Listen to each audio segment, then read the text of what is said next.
Hallo und herzlich willkommen bei Feine Räder. Mein Name ist Uli und ich bin hier bei Tobi in der Werkstattannahme.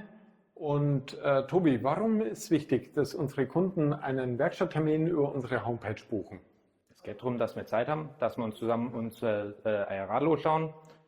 Sobald wir dann wissen, ob wir alle Teile da haben und die entsprechende Zeit für die Reparatur, können Sie es dann einfach vorbeibringen zum vereinbarten Termin und dann müsst ihr unterm Strich nur Ordnung auf euer Radl verzichten und könnt die meiste Zeit wieder fahren.